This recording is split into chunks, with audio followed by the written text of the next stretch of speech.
The iPhone 8 is coming out in just a few weeks. Now, I've actually done a comparison between the iPhone 8 and the iPhone 7 Plus. So in case you haven't seen that comparison, the link for that is in the description.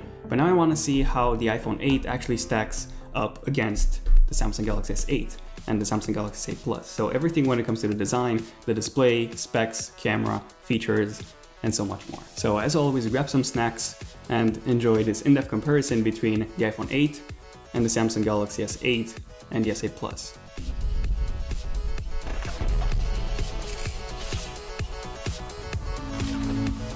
Okay, so design-wise, these phones are similar yet very, very different. So with the S8, Samsung has introduced this almost bezel-less design. And overall, the S8 and even the S8 Plus, they're actually really easy to hold in the hand. And by this I mean that comparing the S8 Plus to an iPhone 7 Plus, well, the iPhone 7 Plus comes with actually a smaller display, so 5.5 inches versus 6.2 inches on the S8 Plus. And yet the S8 Plus actually feels easier to hold in the hand, and the iPhone 7 Plus feels so much larger since it's actually wider than the S8. Now the back is made out of glass, and the edges of the S8 have this really nice shiny stainless steel look, even though it's not stainless steel, so it's actually just polished aluminum, but it still looks really premium. The iPhone 8 actually has a pretty similar design style to the S8, so an almost no bezel-less design. The only difference is that the iPhone 8 is actually even more bezel-less than the Samsung Galaxy S8 and the S8 Plus. And then we also get a glass back, so same as with the S8, and this time we actually get a full stainless steel frame on the iPhone 8, so similar to what we had on the iPhone 4 and the iPhone 4S back in the day. So when it comes to the actual design, I actually prefer the S8 more than the iPhone 8 since it's a much more uniform design, at least when it comes to the bezels. The iPhone 8 is much more bezel-less, but then it also comes with this top sensor bar, so in the end it's actually a matter of preference. And then also, if you take a look at the S8 comes with curved edges, meaning that you cannot really see where the side bezel ends. So in the end, the S8 feels just like a sheet of glass, at least when it comes to the sides. Whereas on the iPhone 8, we have 2.5D edges, so 2.5D glass edges. So we do have a slightly curved glass panel, but yeah, the S8 definitely looks a lot better, at least when it comes to the sides, in my opinion. Let me know in the comments, by the way, which design style do you prefer, the iPhone 8 or the Samsung Galaxy S8? Now, speaking of the glass panel, display-wise, we do get two options with the Samsung Galaxy S8. So we do have a 5.8 inches display and then a 6.2 inches display on the S8 Plus. The iPhone 8, however, only comes in a 5.8 inches model. Now, if you compare the iPhone 8, so the 5.8 inches iPhone 8 to the 5.8 inches Galaxy S8, you can actually see that the iPhone 8 has a much wider display, whereas the S8 is actually longer. Now that's because the iPhone 8 comes with an 18:9 aspect ratio display, so it's actually much wider than the standard 16:9. So 16:9 is something like you have on pretty much every single smartphone and most of the monitors and pretty much all TVs. And the S8 actually comes with an even wider display than the iPhone 8, that's 18.5:9. So resolution-wise, the S8 comes with a 2960 by 1440 display, which actually translates to 567 ppi on the S8, and then obviously lower 530 on the S8 Plus, since you do have a larger display. On the iPhone 8, however, we have two resolution options. So we have either a 2436 by 1125. So this would actually be for the entire 5.8 inches display. And this, by the way, would actually translate to a PPI of 462. So still better than the 401 that we had on the iPhone 7 Plus. Or another option is that this resolution, so 2436 by 1125, is only for the entire display area. So it's for the entire active display area, so not the touch bar. And the actual resolution for the full 5.8 inch display in that case would be 2800 by 1242. So that would be the active display area plus the function bar, so the function area. And this would actually translate to a PPI of 528, which is actually pretty much the same as on the S8 Plus, which is 530, so pretty close, yeah. Now, 2436 by 1125 is most likely the case, since we've actually seen this hinted in the HomePod firmware quite a few times, and then the function area, by the way, is expected to be hideable instead of a constant overlay, which would obviously reduce the screen size.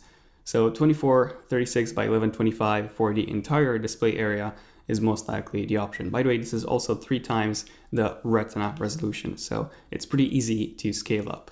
And then we finally have an OLED display on the iPhone 8 as well. So previously this was a key selling feature for Samsung phones, having those really vibrant colors and those, perfect deep black levels. And now we finally have this on the iPhone 8 as well. And fun fact, the display on the iPhone 8 is made by Samsung. Okay, now moving on to the specs, which phone is more powerful? So both phones are actually really, really powerful, but the iPhone 8 is just a monster in performance. So on the iPhone 8, we have the Apple A11 processor made by Apple. And then on the Samsung Galaxy S8, we have either the Exynos 8895 made by Samsung or the Snapdragon 835 made by Qualcomm. Both are actually being based on a 10nm process. This depends on which region you're located. So US gets Snapdragon 835 and China as well, and then international and Asia get the Exynos model. Now, if we take a look at some actual benchmarks, the Exynos 8895 actually scores a pretty good score of 1974 for a single core score and 6339 for the multi-core one, which is not that bad. However, single core wise, that's even lower than a 2015 iPhone 6s with the Apple A9 chip. Now, if we take a look at the iPhone 8, so these are some leaked Geekbench 4 presumed benchmarks, 4600 for the single core score and 8500 for the multi-core. Now, we've actually had quite a few leaked benchmarks, and all of them are around this region, so around 4500 and 8500 for the single core and multi-core. So we've had about 4 leaked Geekbench scores, so these are most likely the scores for the Apple A11 processor, which again is pretty similar to the Apple A10X chip, a bit more powerful than that. Apple A10X is what we have on the 2017 iPad Pros. Now, just to give you an idea of how insane the scores are on the iPhone 8. So the Apple A11 processor inside the iPhone 8 is even more powerful than the 13-inch MacBook Pro 2017 top-of-the-line model, which is crazy. And it's also pretty close in performance to the Intel i7 7920HQ Kaby Lake processor, which, in case you don't know what or which chip this is the highest end Kaby Lake flagship mobile that you can get. So this is the highest end Kaby Lake processor that you can get for a laptop. And fun fact, this is the exact same processor that you find in a maxed out 2017 15-inch MacBook Pro.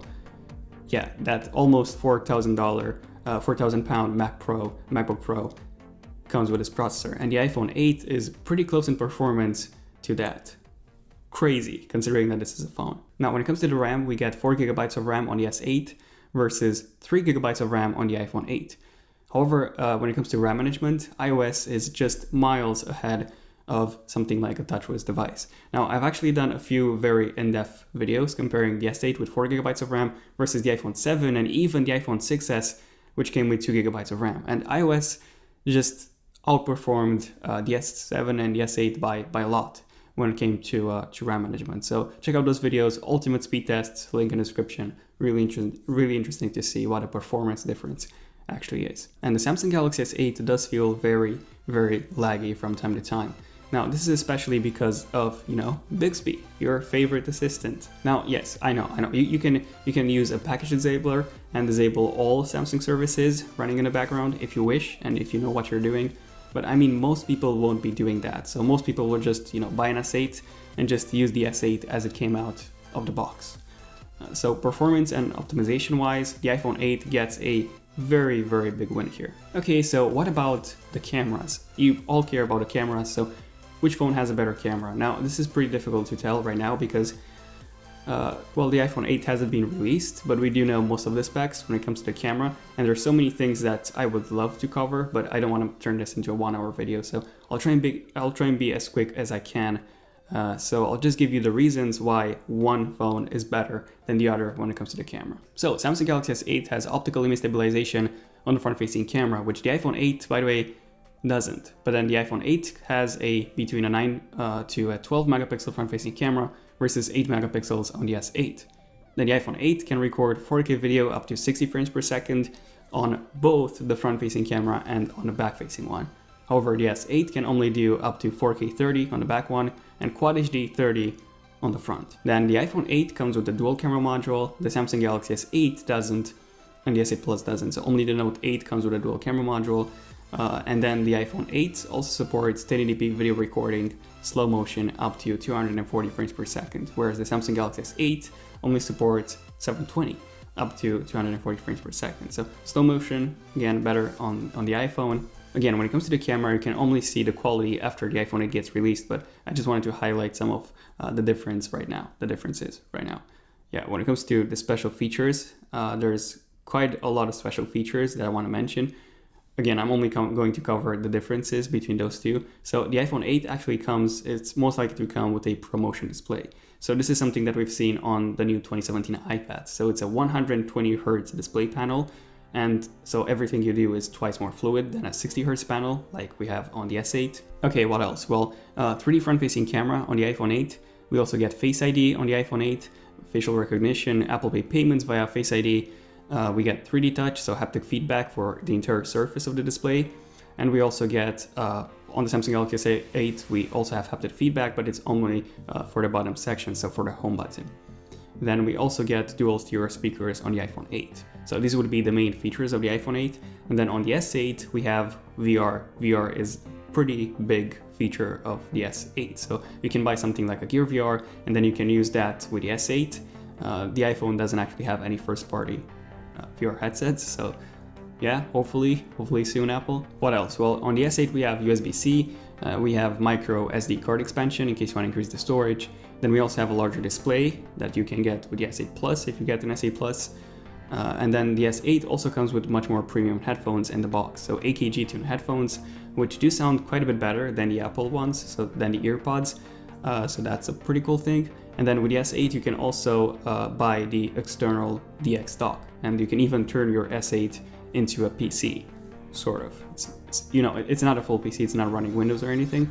It's still running Android, and Samsung's TouchWiz scan over it, so it looks a bit weird, but you can do that if you really wish. You can attach a monitor, a keyboard, and a mouse, and I think it's pretty cool. Not that useful, but still pretty cool. And then a really cool feature on the S8 is the always on display. So since it's an OLED display, the iPhone 8 also has an OLED display, but you can actually see the time and all of your notifications even when the display is off, which is awesome. This is something that we haven't seen hinted, by the way, in iOS 11, in any iOS 11 beta, or even the HomePod firmware. So it might not be happening on the iPhone 8, even though I think it needs to happen definitely, but we haven't seen any hints now. So always on display at the moment.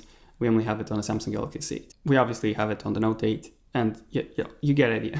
What about the battery? So battery size wise, the iPhone 8 is expected to come with a 2700 mAh battery, which is actually smaller than the 3000 mAh one that we get with the S8 or the 3500 mAh one that we get with the Samsung Galaxy S8 Plus. It's still smaller than the S8 one by about 300 mAh, but battery life should be about the same, since iOS optimizes resources pretty well, but yeah, maybe a tiny bit better on the S8 since you do have a slightly larger battery. Okay, so what about all the models and the capacity, the storage options that you get with these phones?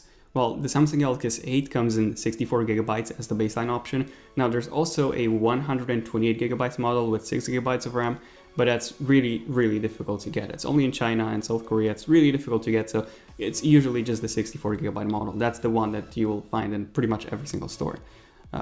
Samsung store, or phone store that is. And you can of course upgrade that via a microSD card to up to an extra 256, so that would be up to 320 GB, which is a lot. The iPhone 8, however, is expected to come in two configurations, so 64, 256, and then there's also a rumored 512 GB model.